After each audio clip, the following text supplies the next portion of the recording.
Saan mang pulo dito sa bansa ay tiyak na makakakita ng naggagandahang simbahan, kung saan isa sa mga atraksyon nito ang nakakamanghang disenyong ipinipinta sa kisame.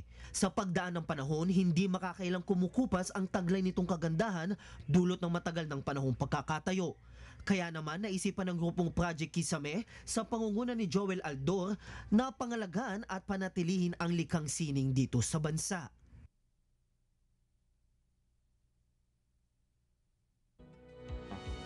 At makakasama nga natin ngayong gabi ang Heritage Documentation Specialist at Head ng Project Kisame na si Joel Aldo. Magandang gabi, Mr. Aldo. Magandang gabi, Jess. Alright, so first question ko siguro para at least mas madalian tayo. Ano?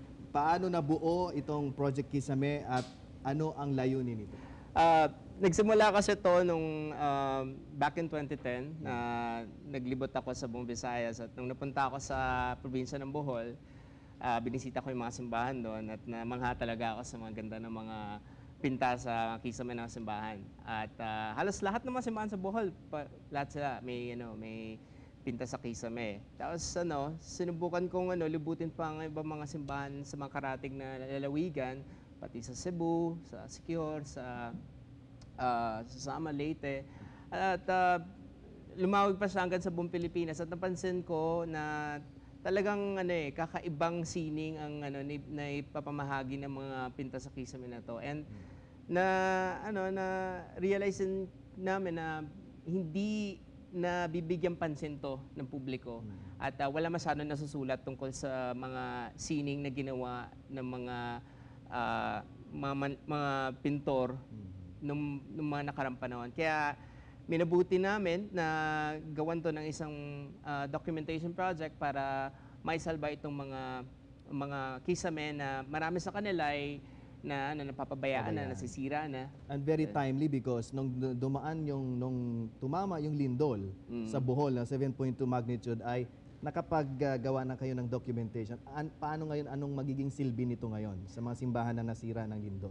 Well, we've been, may marami na kami nagawang documentation even before the earthquake, kahit bago pa dumating yung bagyong Yolanda. Pero nabigyan kami ng grant project ng National Commission for Culture and the Arts para gawa na isang komprehensibong documentation ng mga piling simbahan sa Cebu, Bohol at Siquijor nung nakaraang buwan, nung nakaraang summer. So nakabuo kami ng isang team ng mga eksperto sa architecture, sa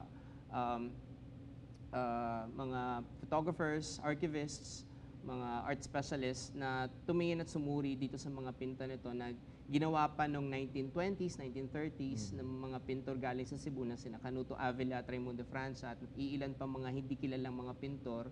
At sinuri namin ang kanilang mga kondisyon at ginawa namin sila ng architectural survey at skinan namin yung kondisyon ng kisame. Nagbigay kami ng rekomendasyon sa mga parokya at sa mga kawani ng gobyerno na nangangalaga dapat sa mga ganitong tinatawag nating mga cultural properties, so mga national cultural treasures. Okay.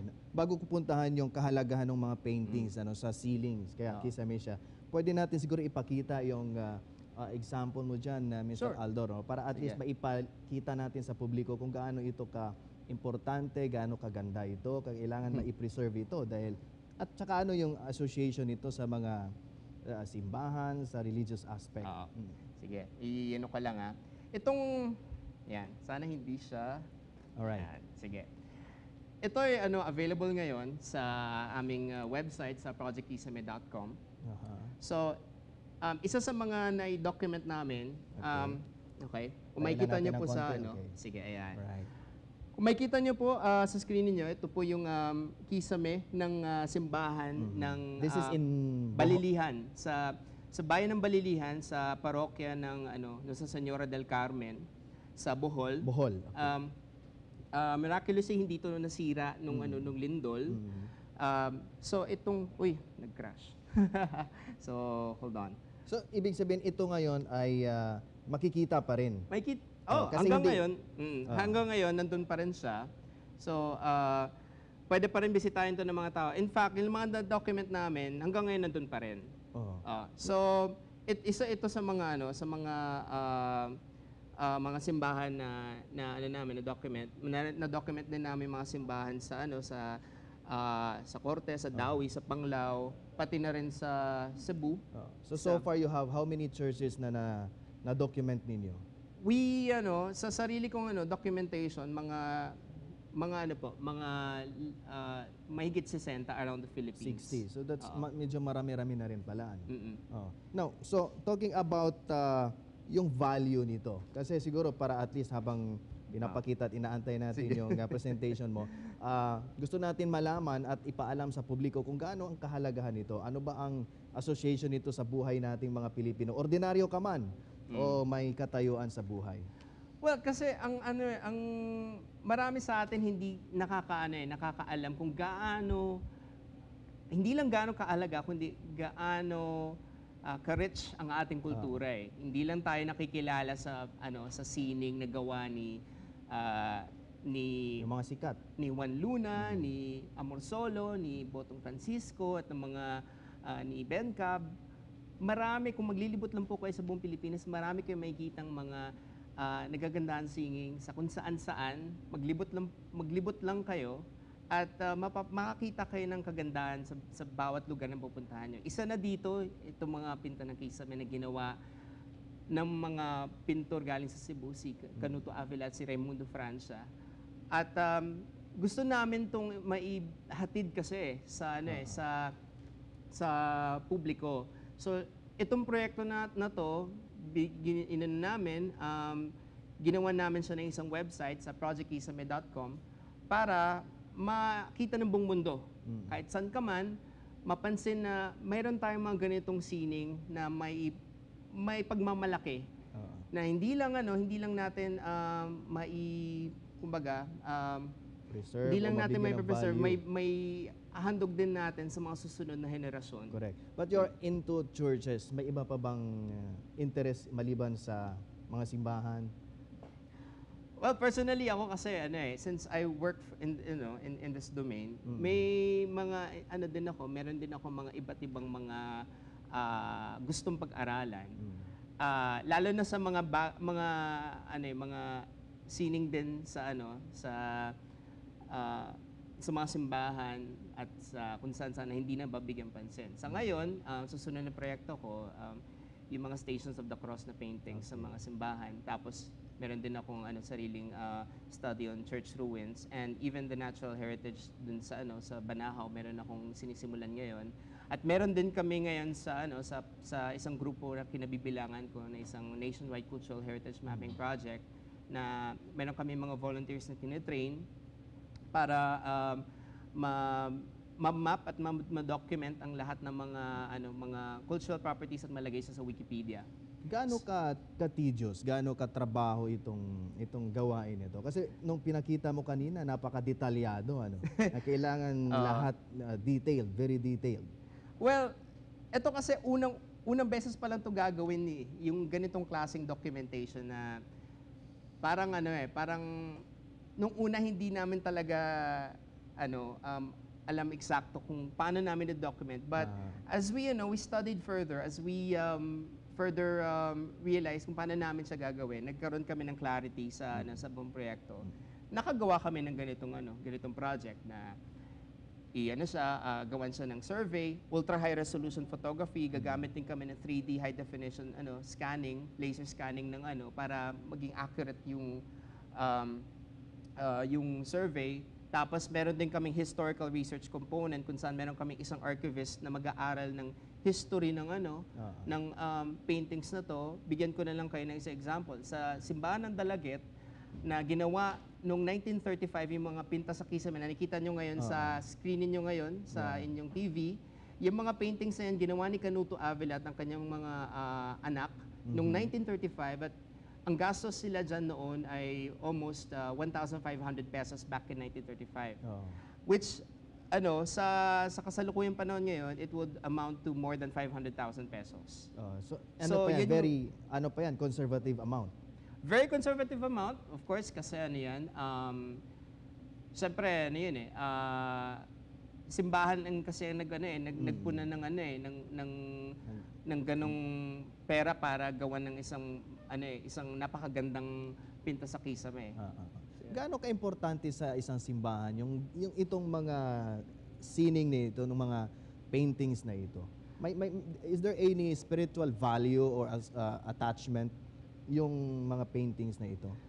Well, kasi itong mga paintings kasing to, galing pa yan sa namana natin yan sa ating mga colonizers. Siyempre, Spaniards brought not just of course their culture but also their art. No, many of these paintings were inspirations from European art, and even before in the late 19th century, many of the churches in the Philippines have been painted both sa facade niya, sa exterior pati sa interior. We're very lahat ng mga Baroque churches natin very profuse ang decoration. Nung dumating ang dumating ang bagong estilo ng pagpipinta ng kisame noong 1876 na ginawa sa San Agustin Church sa Intramuros, ginawa ng dalawang Italian painters, mas lalong napausbong at napausbong ang tradisyon ng pagpipinta ng kisame. And from there on, marami pang mga simbahan na talaga nagpapinta ng kisame hanggang dumating nga yung kumbaga yung golden age ng ceiling painting in the 1920s and 30s na buti naman ngayon nakikita pa rin natin. Yeah. So we are still lucky that we were able to do this project because at least through this documentation effort na ginawa namin, we could at least digitally preserve these paintings. At kung sakali man na mayroong masamang nangyari sa mga simbahan to, sana hindi na mangyari, pero hindi natin masasabi, magkakaroon ulit ng isang malaking lindol sa mga sa mga sunod taon o kaya isang malaking bagyo. At least mayroon na tayong complete documentation ng mga paintings at pwede itong ma-restore. Okay, now, so, tingin mo bilang isa sa mga nag-i-endorse nito, anong pinaka-importante na dapat malaman at matutunan ng taong bayan? Kasi because today, kahit yung mga bagong henerasyon mukhang mahina pa rin yung grasp when it comes to cultural heritage nating mga Pilipino. What's wrong with that? Well, kasi since ako, I'm focused really on studying art. Although syempre my advocacy is really on heritage conservation. There's so many nuances kasi in the way that we educate Filipinos, whether it's the youth or the old people, about the importance of our heritage and more so how they actually value heritage. What I would say right now is that although in the past marami sa ating mga heritage structures na nawala either because of disasters, sunog, or wanton destruction na lang ng kung sino-sino dahil ayaw nila sa luma. In the recent years nagkakaroon na ng better awareness through the use of social media, through the use of at saka yung advocacies din ng mga kawani ng gobyerno, mas pinapalawag at pinapalakas pa nila ang ganitong kampanya about cultural heritage.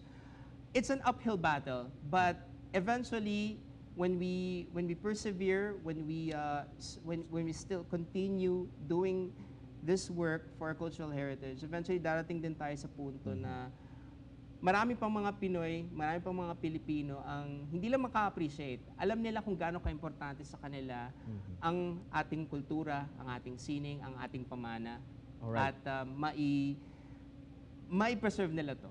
Okay, now, so siguro para at least sa dagdag na kaalaman ng ating mga kababayan, baka may gusto kang ipaalam o i-announce, lalo na dito sa Project Kisame. Well, since itong project namin ay available online, lahat ng documentation output namin ay nasa website namin. You can visit projectkisame.com. Okay. And lahat ng 3D models, yung mga Google SketchUp files namin, yung mga ultra high resolution images can be downloaded on projectkisame.com. We have more than 50 gigabytes na in-upload namin dito sa website na to. And anyone could download it. Lahat siya under open copyright. Pwedeng magamit ng kahit sino for any purpose, whether it's educational, personal, or commercial.